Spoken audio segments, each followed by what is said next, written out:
Almost as soon as word got out, it became a media sensation. Celebrity MMA fighter Jonathan War Machine Copenhaver accused of beating two people, one of them his model ex-girlfriend, nearly to death. And if that wasn't a big enough story on its own, did he then go on the run? Yes, he drives off and he goes on the run. Hiding out, though not exactly laying low. Starting just hours after the attack and continuing for the next several days, War Machine takes to social media to send tweets like, "I can't believe this, I must be cursed," and "I'm not a bad guy, I went to surprise my GF, help her set up her show, and to give her an engagement ring and ended up fighting for my life." So Christy shot back with her own post. Graphic photos of her injuries at the hospital, along with the story of what happened. I knew that I didn't do anything wrong. I wasn't the one that committed crimes. I wasn't the one that almost killed another person. After that, a massive manhunt ensued, including the FBI, U.S. Marshals, and even TV's Dog the Bounty Hunter. Everybody was looking for him. He was found in a hotel in Southern California. Did he surrender peacefully? No. Police reportedly had to tase the professional fighter before he finally tapped out.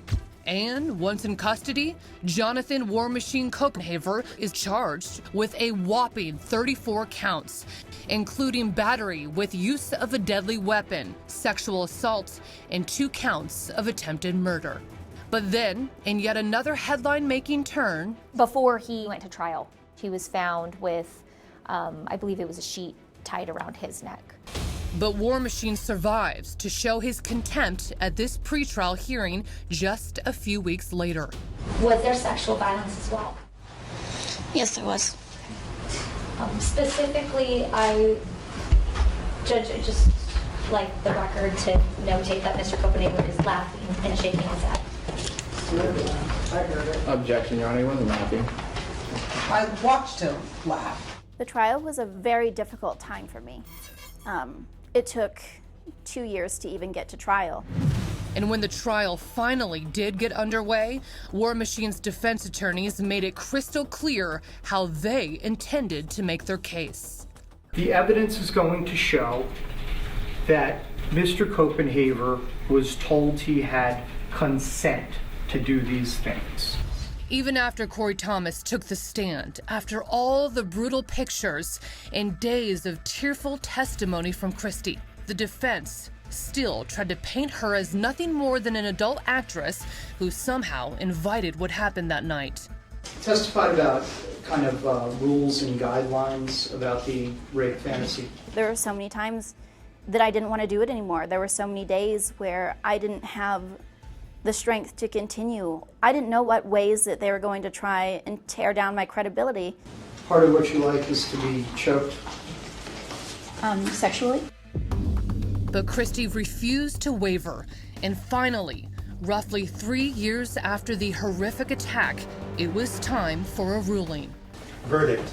We, the jury in the above titled case, find the defendant, War Machine, aka Jonathan Copenhaver, as follows. Count 1. Guilty of battery constituting domestic violence. Count 2. Guilty of coercion. The reading of the verdict took over 5 minutes. Guilty of sexual assault. And though War Machine was actually found not guilty of attempted murder for 29 of the other 34 charges, Count 9. Count 23. Count 32. the verdict was the same. Guilty of battery. But the biggest bombshell was still to come. At sentencing, the judge delivered this stunner. I have to look out for the well-being of the community. He received life in prison with the possibility of parole at 36 years, meaning that his very first opportunity before he even goes before a parole board will be 36 years. And since War Machine is 35 now, that means he'll be over 70 years old before he even has a chance at parole. And if that seems excessive, What society doesn't know about is about the 7 previous victims. You know, one thing that we did during the rendition of sentence is we talked about how many people have had to be hospitalized because of his aggression. This is prior girlfriends, random people walking down the street, security guards, bouncers at clubs. So for people who think, that it's too much, I'd ask, what else can a judge do or a prosecutor do when someone won't stop? Copenhaver has already lost one appeal, and his lawyers say they plan to take the case to the Nevada Supreme Court. Is there anything you wanted to say to him and didn't or would say at this point? Just stand him up in a room and leave us alone. We'll figure it out. You want your rematch? Yeah, but now I don't care. It's like he has got to deal with his karma, what he's put himself through. You reap what you sow. As for Christy, she says she's just trying to keep moving forward, even going back to school to study, of all things, the law.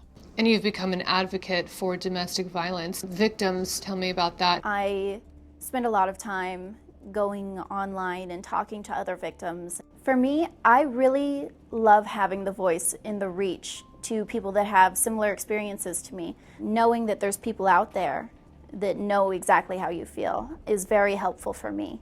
And I hope that it's helpful for the others as well. At the same time, her own battle still isn't over. While her abuser is behind bars, he still has millions of fans. And Christy says that until they see him for who he really is and what he's really done, she will never feel completely safe. I receive death threats every single day. Every day you got what you deserved. Every day he should have finished the job. Every day I hope somebody else comes and rapes you. Every day. These are real people that see no problem with what he did to me. So it's a very serious thing to me.